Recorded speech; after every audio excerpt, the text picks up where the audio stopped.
बहुत समय पहले की बात है। चंदनपुर गांव में दो बहनें रहती थी, जिनकी माता पिता का निधन हो गया था।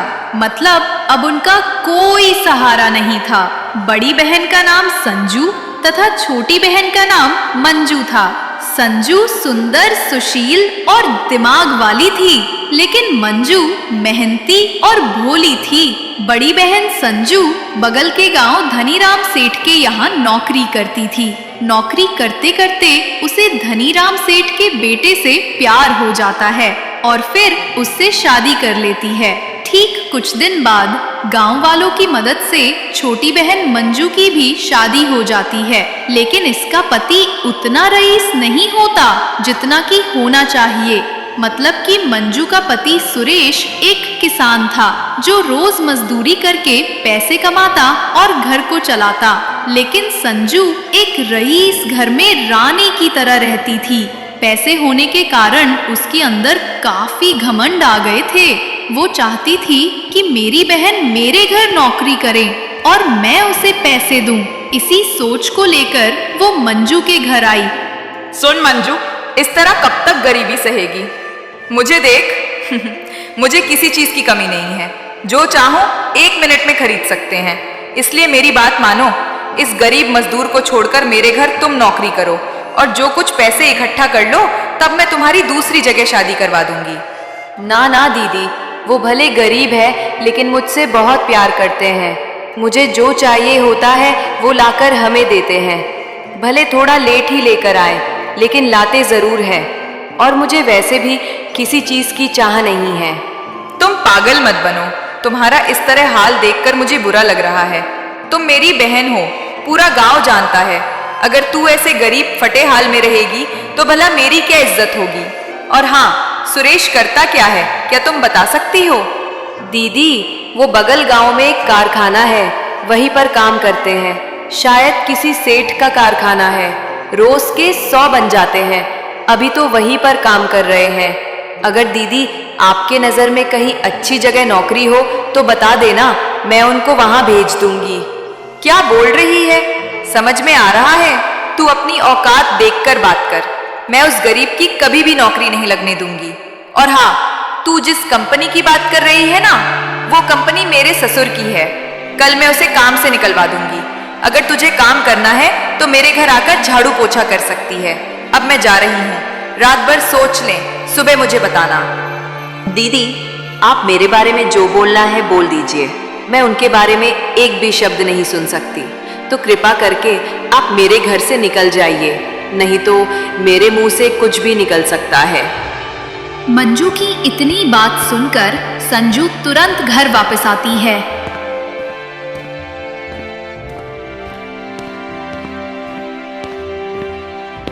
और आग बबूली हो जाती है।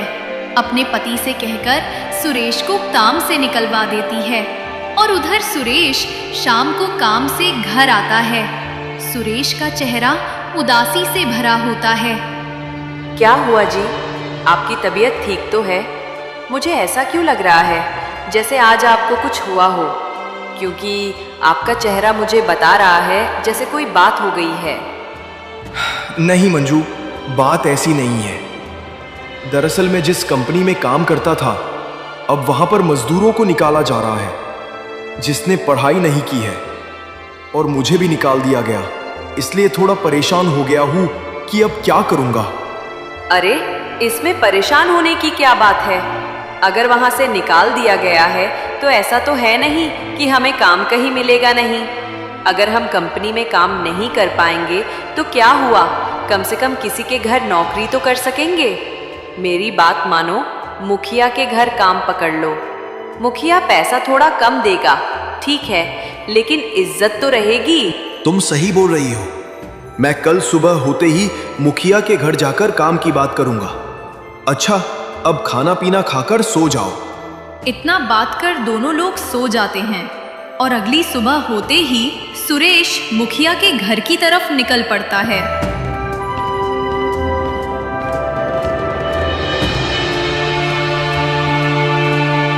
और थोड़ी ही देर में मुखिया के घर पहुंच जाता है। मुखिया जी नमस्ते। मैं हरिया का बेटा सुरेश हूँ। मेरे पिता आपके यहाँ ही काम करके मेरा पालन पोषण किए। आज मुझे भी आपकी बहुत जरूरत है, तो कृपा करके मुझे भी काम दे, जिससे हम अपने परिवार का पालन पोषण कर सकूं। अरे, तुम हरिया के बेटे सुरेश हो? वाह भाई, मैंने तुमको बचपन में देखा था, अब तो तुम बड़े हो गए। और हाँ, मैंने सुना कि तुमने शादी भी कर ली।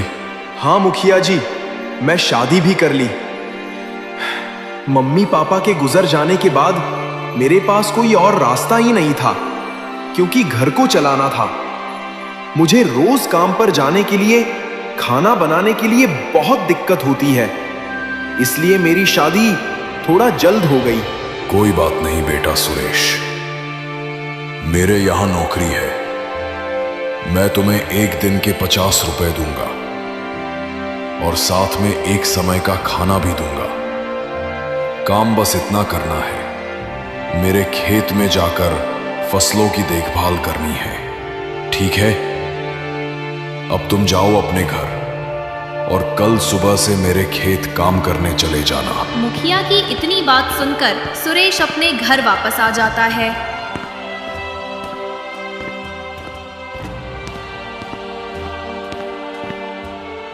और सुबह होते ही वो मुखिया के खेत काम करने चल देता है। ऐसे करते करते सुरेश को महीना बीत जाते हैं और उधर संजू सोच में पड़ जाती है। हे भगवान, मैं सुरेश को काम से निकाल दिया। लगभग महीना बीत गए, लेकिन अभी तक मंजू मेरे पास काम के लिए नहीं आई। चलकर देखना ही पड़ेगा कि क्या माजरा है। इतना सोचकर संजू अपने घर से निकल पड़ी और मंजू के घर आ ही रही होती है कि तभी रास्ते में मंजू उसे मिल जाती है। मंजू को देखकर संजू बोली, अरे मंजू, कहाँ घूम रही हो? नौकरी की तलाश कर रही हो क्या? अगर नौकरी चाहिए तो मेरे घर चल, अभी भी झाड़ू पोछा करने के लिए मेरे घर में जगह है। नहीं नहीं दीदी, मैं तो बाजार जा रही थी अपने लिए एक नई साड़ी लाने। मुझे काम करने की ज़रूरत नहीं है। भगवान ऊपर सब देख रहा है। अगर उसने हमें धरती पर भेजा है तो भूखे नहीं सोने देगा। मेरे पति को काम मिल गया है। कहाँ मिल गई है नौकरी? और एक महीने का कितना पैसा कमाता है? मुझे तो कभी बताई ही नहीं कि सुरेश नौकरी भी करता है।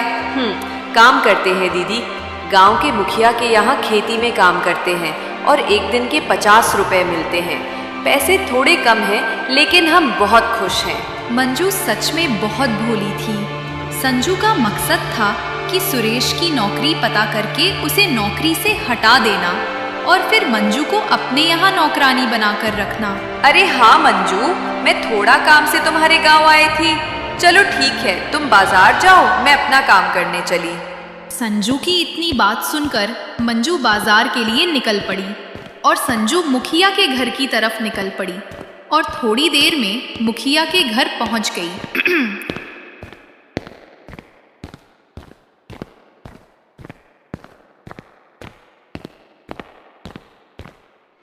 मुखिया जी प्रणाम, मैं धनीराम सेठ की बहू संजू हूँ। इतना सुनते ही मुखिया घबरा गया और घबराते हुए बोला, मालकिन, आप यहाँ कैसे आई? बताती तो मैं घर ही आ जाता। आप खामखा परेशान हुई। बोलिए, मैं आपकी क्या सेवा कर सकता हूँ? सेवा कुछ नहीं करनी। मैंने सुना है कि सुरेश नाम का मजदूर आपके यहाँ काम करता है। वो पहले मेरे कारखाने में काम करता था। उसने मेरे कारखाने में चोरी की है, इसी कारण उसे कारखाने से निकाल दिया गया। तो मैं चाहती हूँ कि एक चोर को नौकरी देना सही बात नहीं। मतलब जो मैं बोल रही हूँ उसे तुम अच्छी तरह समझ सकते हो।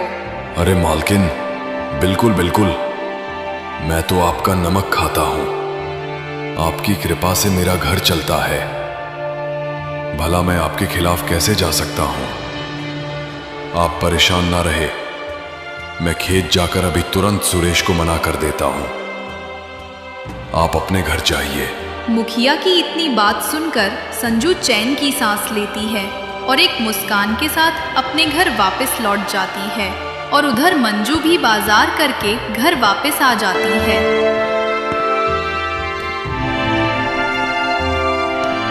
और इधर मुखिया खेत पहुंच जाता है।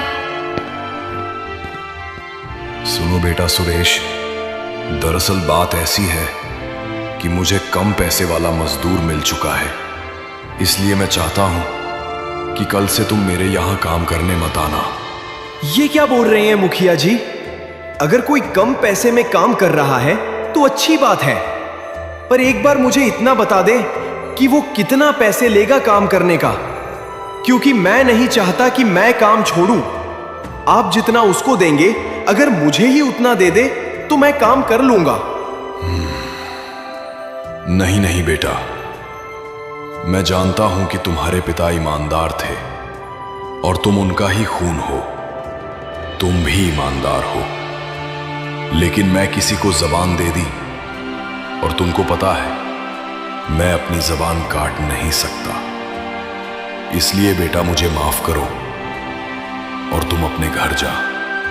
मुखिया की इतनी बात सुनकर सुरेश तुरंत अपने घर वापस आता है।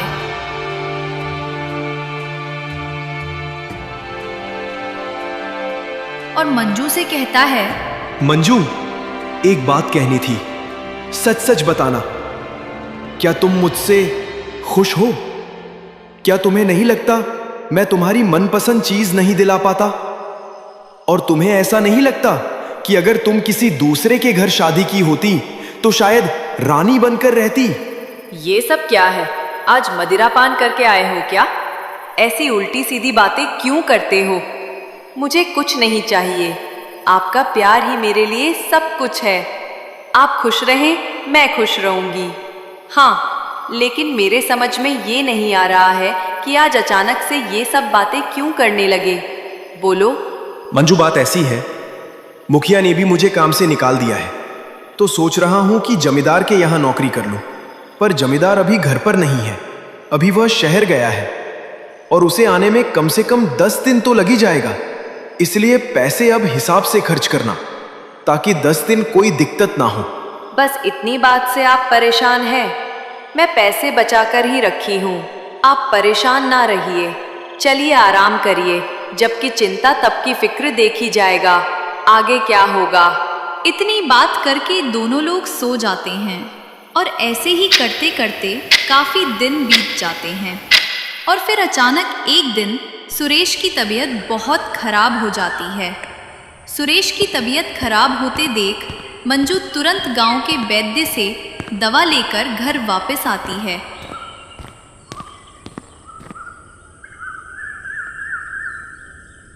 और सुरेश को दवा खिला देती है, लेकिन दवा से सुरेश को थोड़ा भी आराम नहीं होता। अब मंजू और घबरा गई थी और फिर वह वैद्य के पास गई और फिर उसे अपने घर बुलाकर घर लाई। देखो बिटिया, सुरेश को बहुत ही गंभीर बीमारी हुई है। इसे कमजोरी के साथ साथ बड़ी घातक बीमारियां हुई है। इसका अगर समय से इलाज ना हो पाया तो मैं कुछ नहीं कह सकता। तुम पैसों का इंतजाम करो और इसे बड़े वाले अस्पताल में दिखाओ, तभी कुछ हो सकता है। इतना बोलकर वैद्य अपने घर वापस आ जाता है और इधर मंजू बहुत घबरा जाती है। अब उसे कुछ भी सूझबूझ नहीं रहा था कि क्या करना है। तभी उसे अपनी बहन संजू का ख्याल आया और फिर दौड़ी दौड़ी संजू के घर गई। दीदी मेरी मदद करो, मेरे पति की तबीयत बहुत खराब है, इसलिए मुझे कुछ पैसे उधार दे दो ताकि मैं उनका अच्छे हॉस्पिटल में जाकर इलाज करवा सकूं। क्या बोल रही हो? पैसे उधार दे दूं? वो भी तुम्हें? तुमको पता होना चाहिए, पैसे उधार उसी इंसान को दिए जाते हैं जिसके पास पूंजी हो, मतलब पैसे आते हो। तुम तो एकदम भिखारी के जैसे हो, भला तुम्हें कौन पैसे देगा? दीदी समझो मेरी बात को, किसी के जीने मरने का सवाल है। क्या किसी के जान से ज्यादा कीमती पैसे हो जाते हैं? अब तुम ही बताओ, मैं क्या कर सकती हूँ? दीदी मैंने कभी भी आपसे कुछ नहीं मांगा, आज मांग रही हूँ तो सिर्फ अपने पति की जान। मुझे पैसे दे दो, रहम करो मुझ पर। अरे पागल, मुझे दुख हो रहा है इस बात को सुनकर, लेकिन मैं कर भी क्या सकती हूँ? पैसे मेरे थोड़ी हैं, मैं तो बस इस घर की बहू हूँ। पैसों तो सिर्फ मेरे ससुर के हैं और वो घर पर नहीं हैं, उन्हें आने में हफ्तों लग जाएगा। इसलिए मुझे माफ़ करो और तुम अपने घर जाओ। जो भी होगा भगवान के भरोसे थे, छोड़ दो।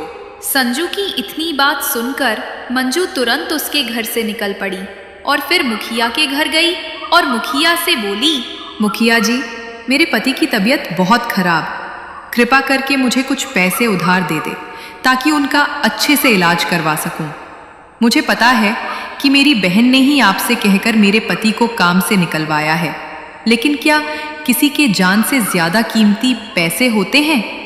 आप तो गांव के मुखिया हैं, सुख दुख के साथी। अगर आप ही ऐसा करेंगे तो और लोग क्या करेंगे? बेटी, मुझे माफ कर देना, मैं मजबूर हूं। मेरा घर सेठ के पैसे से ही चलता है, मैं उसके खिलाफ नहीं जा सकता। लेकिन तुम परेशान बिल्कुल मत रहो, मैं तुम्हें कुछ पैसे दे रहा हूं, पर किसी को बताना मत कि मैंने तुमको पैसे दिए। मुखिया मंजू को पैसे दे देता है और मंजू पैसे लेकर वापस आ ही रही होती हैं कि तभी रास्ते में एक पंडित दिखाई देता है जिसके पास एक मटका होता है, जो मंजू को देखकर कहता है, बेटी, मुझे बहुत भूख लगी है, मैं 2 दिन से कुछ खाया नहीं है।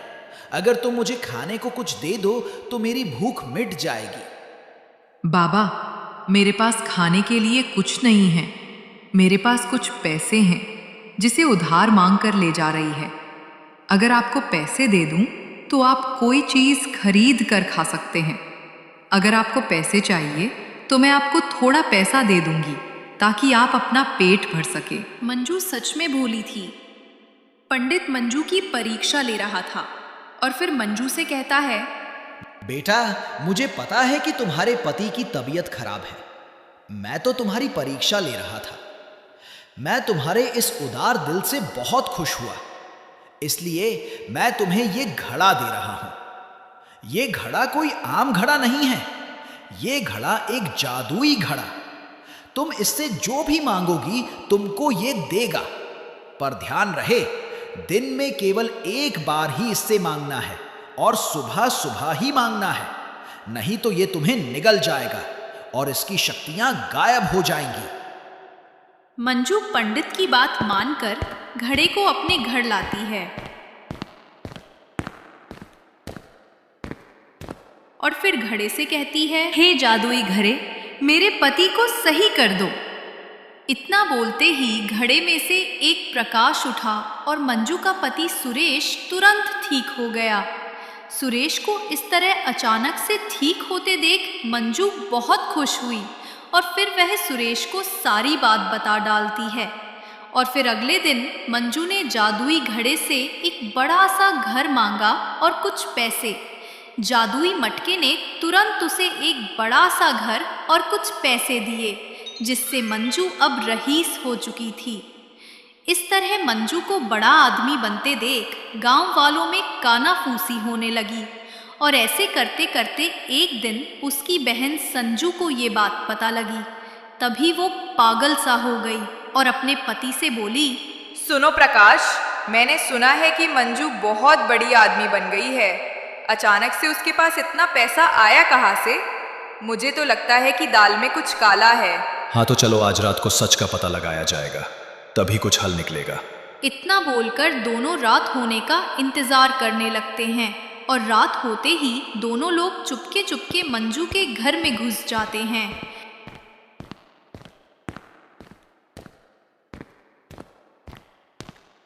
और वहां पर काफी देर तलाश करते हैं, पर उन्हें कुछ ऐसी चीज नहीं मिलती जिससे उनको ये साबित हो जाए कि ये धन कहाँ से आया। वह लौट ही रहे होते हैं, तभी संजू को एक पुराना मटका दिखाई देता है, जिसे देखकर वह समझ जाती है कि यहाँ पर सारी वस्तुएं नहीं हैं, तो भला ये पुराना मटका यहाँ क्या कर रहा है। वो समझ जाती हैं कि ये कोई आम मटका नहीं बल्कि जादुई मटका है, जिसे उसने कहानी में पढ़ा था। फिर उसे मटके को चुराकर वे दोनों अपने घर ले आते हैं। और सुबह होते ही संजू मटके से कहती है, जादुई मटके, मुझे खूब सारा पैसा दो जिससे मैं पूरे गांव में सबसे अमीर आदमी बन सकूं। इतना बोलते ही जादुई मटके में से एक प्रकाश उठा और सामने खूब सारे पैसे आ गए। इतना सारा पैसा देखकर दोनों पागल हो गए। तब संजू का पति प्रकाश मटके से कहता है, हे जादुई मटके, मेरे कारखाने की दुगनी प्रॉफिट कर दो। इतना कहते ही मटके से एक राक्षस बाहर निकला और फिर संजू के पति को गायब कर दिया और खुद भी गायब हो गया। इतना देखकर संजू बहुत घबरा गई है। अब उसे कुछ समझ में नहीं आ रहा था क्या करना है क्या नहीं। तभी उसके पास कारखाने से एक आदमी आता है और संजू से कहता है, मालकिन, अभी थोड़ी देर पहले की बात है, कारखाने में आग लग गई और पूरा कारखाना जलकर राख हो गया। इतनी बात सुनते ही संजू समझ जाती है कि मटके के कुछ नियम हैं जिसे उसने उसका पालन नहीं किया और वो दौड़ी दौड़ी मंजू के पास चाहती है और मंजू से सारी बातें बता डालती है। तब मंजू संजू कहती है, दीदी, तुम परेशान ना हो, अब जादुई मटके की शक्ति चली गई है। अब अगर जीजा जी को वापस लाना है तो हमें उसी पंडित के पास चलना होगा। इतनी बात कर सभी पंडित के पास जाते हैं।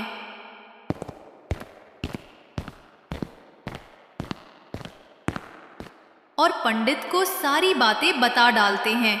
तब पंडित संजू के घर जाता है और उस मटके को देखकर एक मंत्र पढ़ता है जिससे उसका पति वापस आ जाता है। और इस तरह संजू अपनी गलती को मानती है और मंजू से माफी मांगती है